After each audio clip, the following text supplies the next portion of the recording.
curve. We got some great videos for you today. Please like, comment, and subscribe. And let's rock and roll. That I've seen from NASA Cinema. Maybe you remember this one from NASA Cinema, where you can see the wires unnaturally lifting the back of the astronaut's shirt, just like Buster Keaton.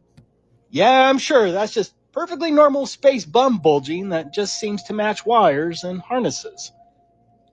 How about this one, where the astronaut on the right in the USMC shirt actually grabs the other astronaut's wire? When he grabs this invisible object, it pulls the astronaut's shirt in a very strange way. That really looks like Buster Keaton, doesn't it? I also love this one, where the astronaut is hanging upside down, and the other astronaut on the right side pushes a button or something on the wall, which causes one of the wires attached to the shirt of the astronaut on the left to release. I guess he got tangled up when they were playing acrobats. PBS actually removed this clip off of their website, and so I couldn't share the original where you can hear the mechanism, but I'm sure that's perfectly coincidental. The astronaut behind him even reaches up at the same spot to seemingly detach the shirt from the wire. Of course, you can't forget this one where it looks like the astronaut flying in the back is wearing some sort of harness. I guess that's just an everyday astronaut harness that they like to attach to their butts for some made-up science reason. This astronaut seems to twist funny, like the wire is malfunctioning, and then she starts to fall before NASA cuts away. Buster Keaton comes to mind when watching that strange twisting. This is a great one where you can actually see the reflection of the wire. The reflection of the wire matches perfectly with the astronaut's movement, and it matches the bulge on his shirt. That's a classic Buster Keaton fail. This one is also hilarious as the actor from NASA accidentally gets the microphone wire tangled with her harness wire. Notice how the microphone wire is caught on something invisible, and then she has to use her other arm in a strange way to detach the microphone wire from the invisible object behind her. Is there any other evidence that NASA uses wires to fake space? How about this clip from an old video of mine? This company, called ZFX, which specializes in wires, stages, green screens, and performance flying. It actually looks like a pretty fun job. But you should go and check out their client list, and look who's there. NASA's there. Everything they say is a lie. So anything I hear coming out of the news about NASA, I don't believe it. They also, all the astronauts have stars on the Hollywood Walk of Fame. Why do you think that is? Look them up. Under occupation, it'll tell you they're actors. Got that good stuff that you want. Good afternoon, Commissioners. Today I'd like to bring to your attention a potential fraud on an enormous scale happening in York County. There's now clear evidence of NASA using numerous methods to grossly mislead the public about astronauts being on the International Space Station. During interior ISS scenes from NASA's own live feed, the use of wires, harnesses, green screens, and virtual reality have been detected to achieve the appearance of a weightless environment. Examples of this include astronauts fading in and out of the screen, green screen glitches, grabbing objects that aren't really there, pulling on invisible wires, getting tangled in their harnesses, and even astronauts appearing out of thin air. This begs the obvious question. If they're really up there, why are they using Hollywood techniques to fake the footage? Now, unfortunately, I can't show you these clips in here today, but I will be sending them to you. Outside the International Space Station, during spacewalks, air bubbles have been recorded on numerous occasions. How is it possible for air bubbles to be present in the vacuum of space? I once questioned astronaut Scott Kelly about this phenomenon. His body language and answers only created more questions. In 2013, astronaut Luca Parmitano nearly drowned during a spacewalk when his helmet filled with water. This happened again just last year. Air bubbles, helmets filling with water, and drowning. Are they in space or are they underwater? Now, what's really interesting is that they trained for spacewalks in an underwater pool with a complete ISS replica.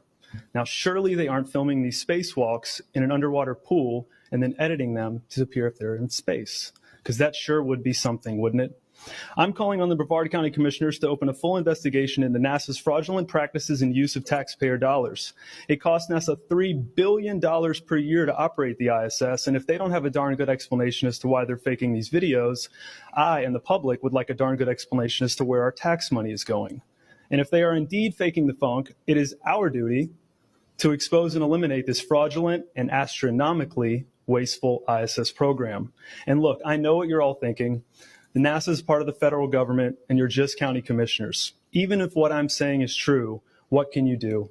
But let me remind you, not only is this happening in your county, as public officials, you have the platform and the ability to make a statement or hold a press conference, alerting the public, state, and federal authorities to investigate further.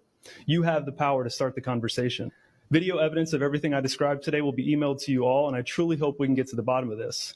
I look forward to the day that $3 billion annual budget is put towards our veterans, our homeless, maybe some of that mental health stuff the young lady just spoke about, and the revitalization of Brevard County. It'll never happen.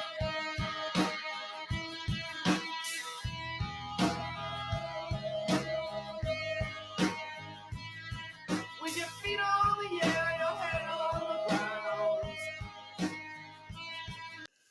I agree, gravity doesn't exist. Anything heavier than air falls to the ground. Anything lighter goes up, like your helium balloons. Helium's lighter than air.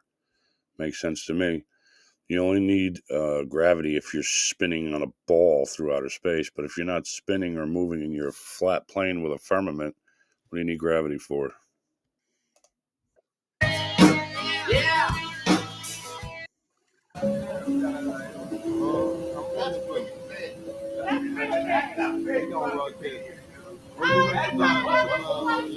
But he didn't like shoot up though. They got this shooting up.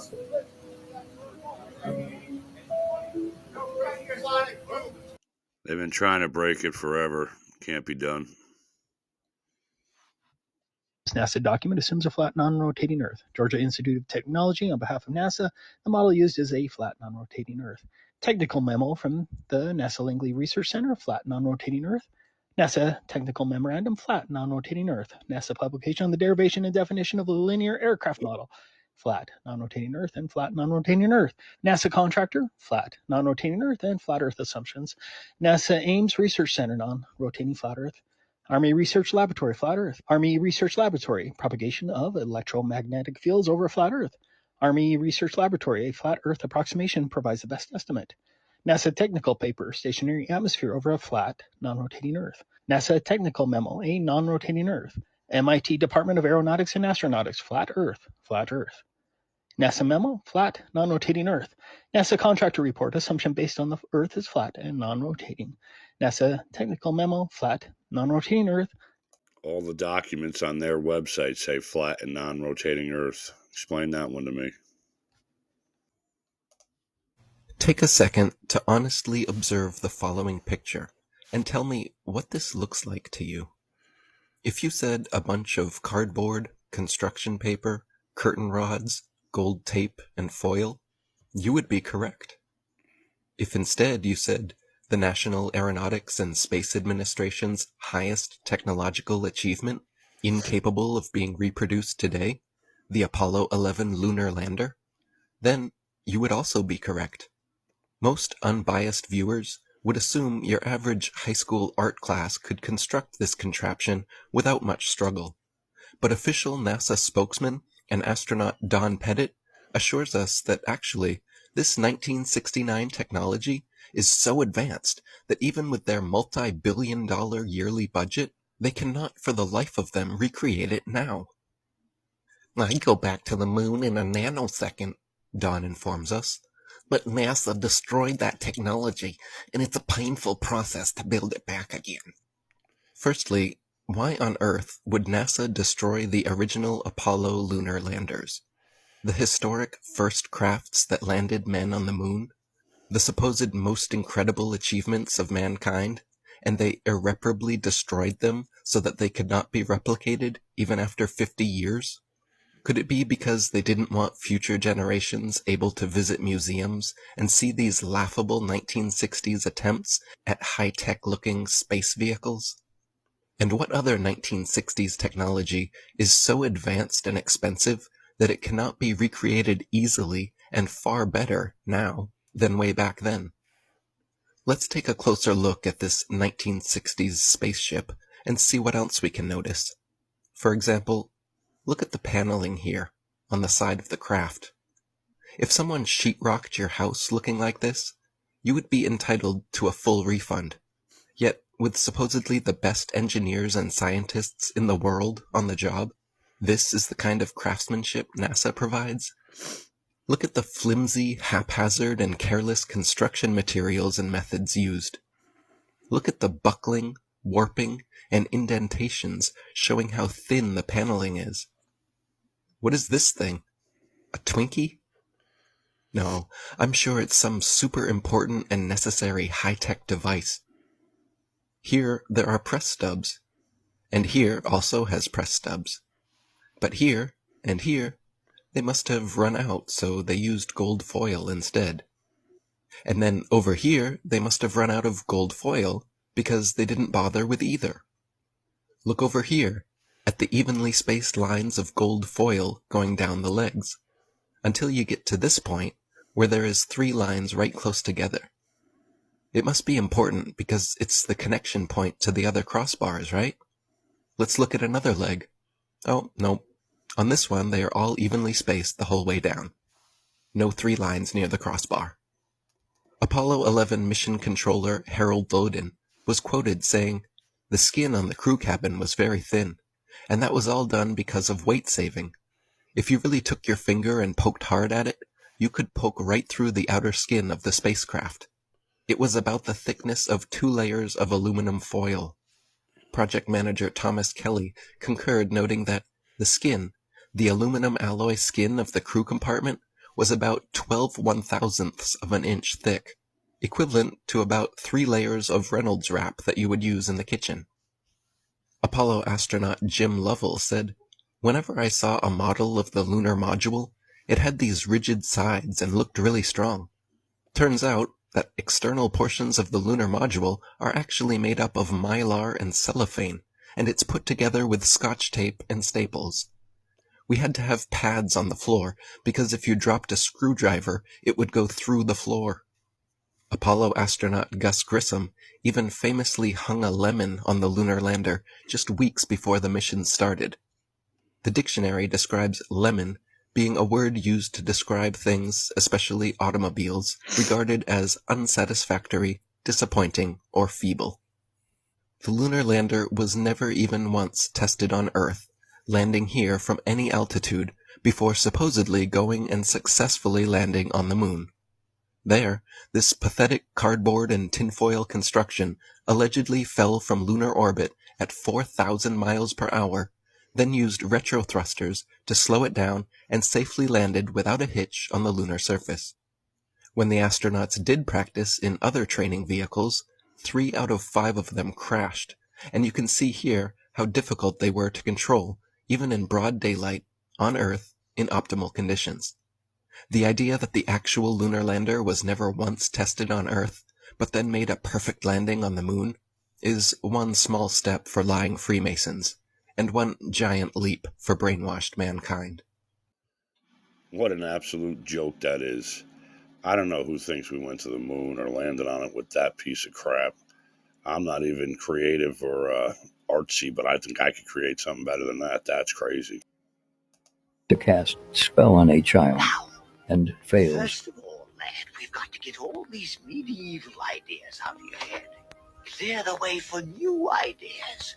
Knowledge of man's fabulous discoveries in the centuries ahead. Now that'll be a great advantage, boy. Advantage indeed. If the boy goes about saying the world is round, they'll take him for a lunatic. The world is round? Yes, that's right. And it also goes around. You mean it'll be round someday? No, it's round now. Man will discover this in centuries to come. And he will also find that the world is merely a tiny speck in the universe. Universe? You're only confusing the boy. Before you're through, he'll be so mixed up he'll be wearing his shoes on his head. Man has always... That's what they want you to believe. You're a tiny speck. You're not important, but you're important to God. God created this earth with the firmament. The elites and the Satan worshippers, they created the ball where you're a speck and you don't matter and you're not important, and we're all chasing the sun. It's crazy. Always learn from the past. After all, you can't learn history in reverse. It's confusing enough, for heaven's sakes. All right. Oh, of all the idiotic guys, blow me to Bermuda! To lie to us all, technology outpaced their lives. Right now, we only can fly in Earth orbit. That's the farthest that we can go. The kinds of technologies that we're testing out on Space Station are definitely helping us with our goals of going beyond low Earth orbit. Early in the next decade, the set of crewed flights will test and prove the systems required for exploration beyond low Earth orbit. And this is really the beginning, I think, of human beings leaving low Earth orbit. I'd go to the moon in a nanosecond. The problem is we don't have the technology to do that anymore. We used to, but we destroyed that technology, and it's a painful process to build it back again. I haven't seen anything that indicates the telemetry data is even in existence, and as I said, even if we had it, we don't have the machines to play it back. Unfortunately, I'm afraid I can't really give you much of a clue as to where this data ended up and whether it still exists or not. Armstrong taking that historic first step and becoming the first man to walk on the moon. Yes, Timmy? Who shot that? What? Who shot that footage? What do you mean? Well, if Neil Armstrong was the first man on the moon, then who's holding the camera? That's one small step for man, one giant leap for mankind. Well, Who's out there with the camera? No, I know what you're asking. I'm just... Could have been like a tripod, or... No, it's not.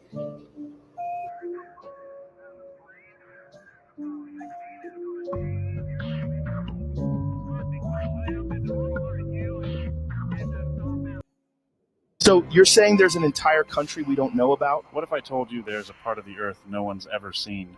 At least, not the people you know. Everyone's stuck believing the Earth is this perfect little globe where sure you just stroll in a circle, and boom, you're back where you started. Cute idea, right? But tell me, why don't we just cross Antarctica? Oh, right, because nobody ever has.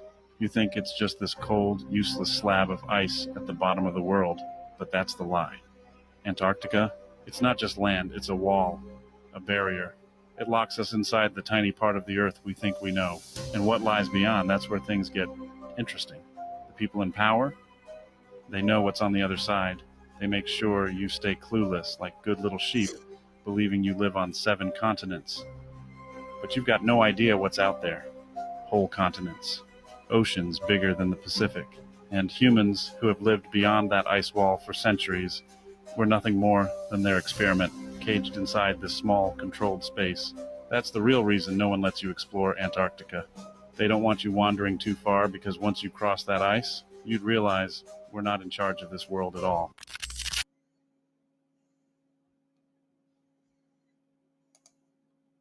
So they are not aliens? No. What we call aliens are simply the civilizations living beyond the ice wall of Antarctica. It's not some distant galaxy or a sci-fi fantasy. It's Earth, right here, hidden in plain sight, but beyond what we're allowed to see. These advanced civilizations have technology so beyond our understanding that when their ships soar through the skies, we mistake them for extraterrestrial crafts. But they're not from space. They're from regions on this planet we've been kept from exploring.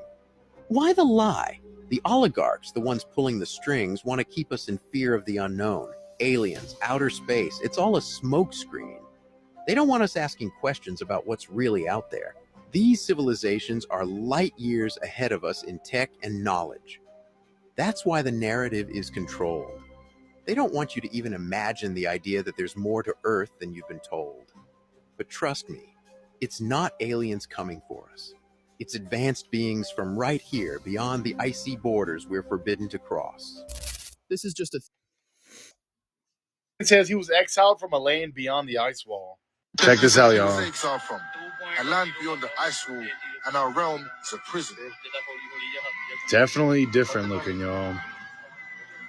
Like from a movie. As always, thanks for watching and stay weird.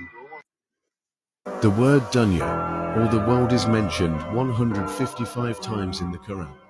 Does that mean that there are 155 worlds beyond our known world as we know it?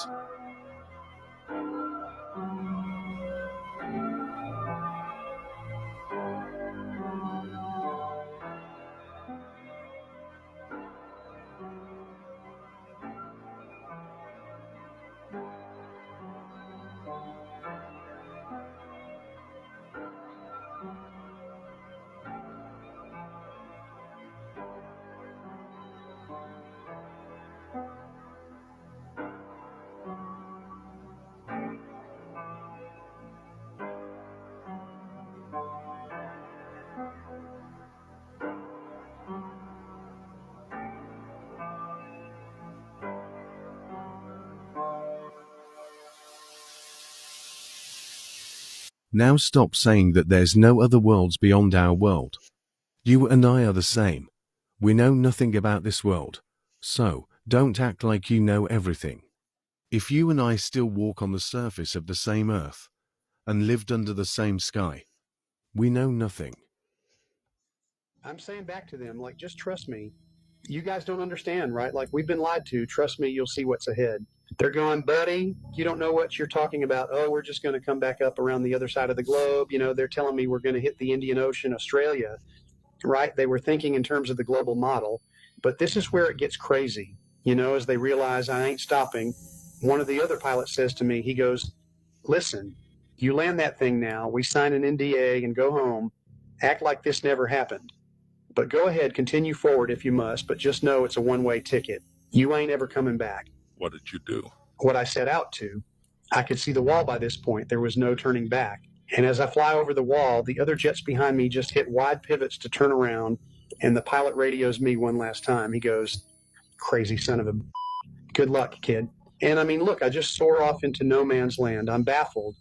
I'm seeing land masses that have never been accounted for.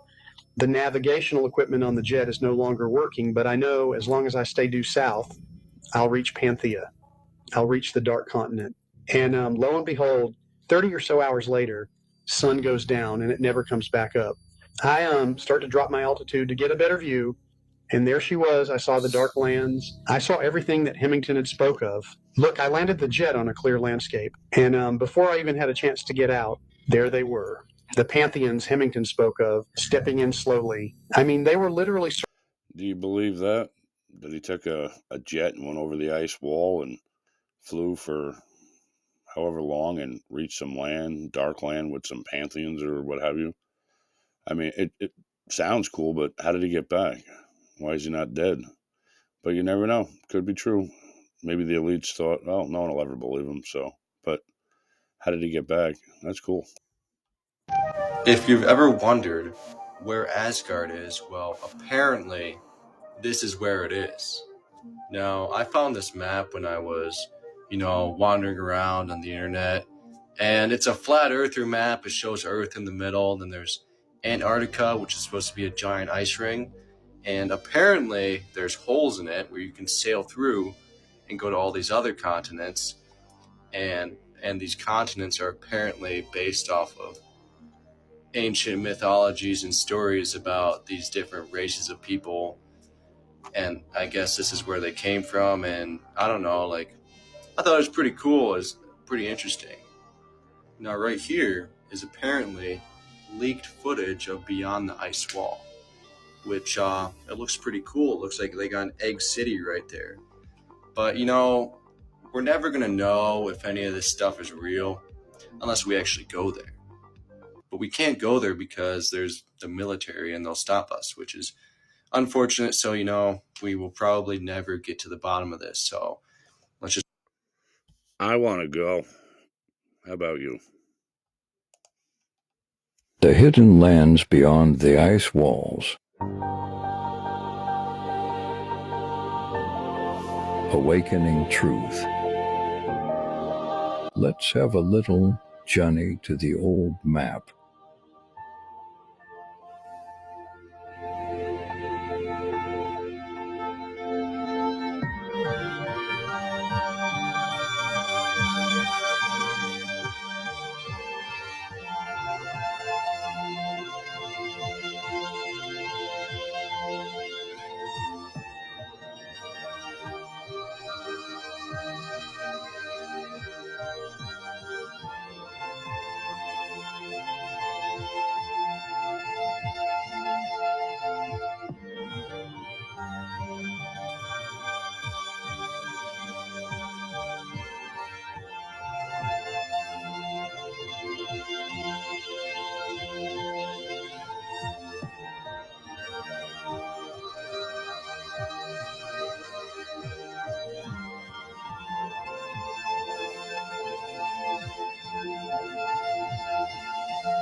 Admiral Byrd, you've been to both the North Pole and the South Pole.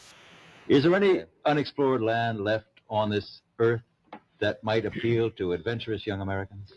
Yes, there is. And not up around the North Pole, because it's getting crowded up there now, because they find out it's really usable, not only to live in, but militarily.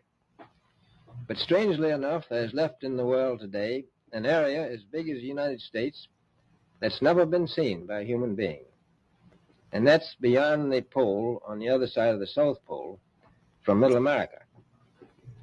And I think it's quite astonishing that there should be an area as big as that unexplored. That's a tremendous So challenge. there's a lot of adventure left down at the bottom of the world. Admiral, do you hope to see that? I do. Technique.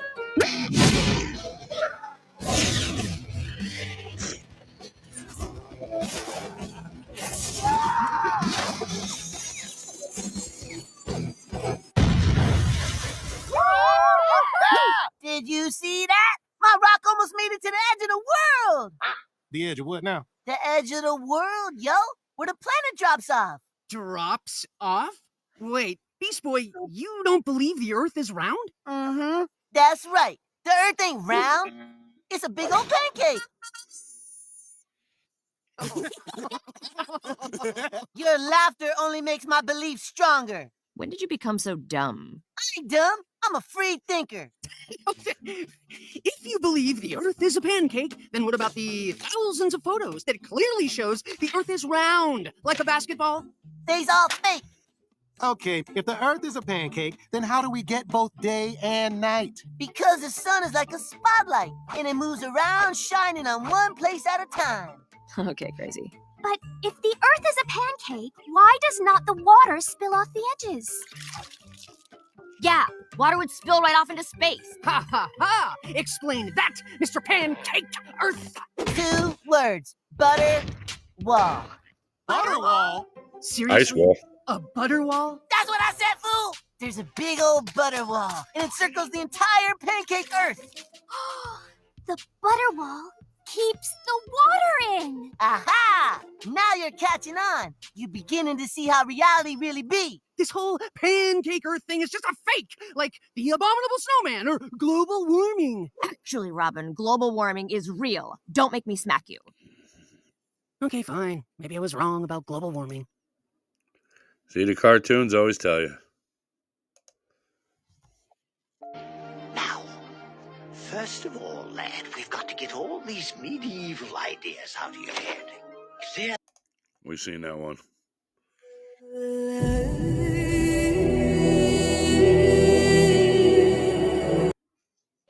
The only time I ever saw them actually studying normal ice was when a film crew from National Geographic came by. The rest of the time, which was most of the time, the scientists were studying something they called sky ice. This stuff was totally different. We were never allowed to go into the laboratory areas of the station because the labs had to be kept super clean, and they said it would mess up their work if they risked letting too many people in the lab. But one time, one of the researchers that I was friends with showed me a piece of sky ice. You couldn't touch the stuff with your bare hands because it was so cold. And it wasn't clear or white like normal ice. It was solid blue. He said that's why they call it sky ice, because it was the exact same color as the sky. We had to wear a thick, heavy going outside gloves to handle it. The stuff was so cold, it would instantly freeze your skin if you touched it. I don't remember what the temperature he said it was, but it was something like hundreds of degrees below zero, way colder than the normal ice that was outside. He had to carry it in a metal bottle that was kind of like a thermos. He let me play with the piece of it for a while. It felt lighter than a piece of normal ice of the same size. Like it wasn't very heavy at all. It almost felt like you could throw it up in the air and it would just float back down. But I didn't try that. And it was also a little flexible when I tried to bend it. It didn't break like normal ice would. And even for a small piece, you could see through it. It was solid blue right from the surface. And here's the really weird part. It didn't melt into water. When it got warm, because we had it inside, it just started to shrink. It got smaller and smaller, but my glove never got wet. And there was no... Maybe that's why the elites are trying to heat up the world, because they think they can shrink the firmament down and it'll disappear or explode or something. We know they've tried blowing it up a million times and they can't do it. So, I don't know. It's just a theory.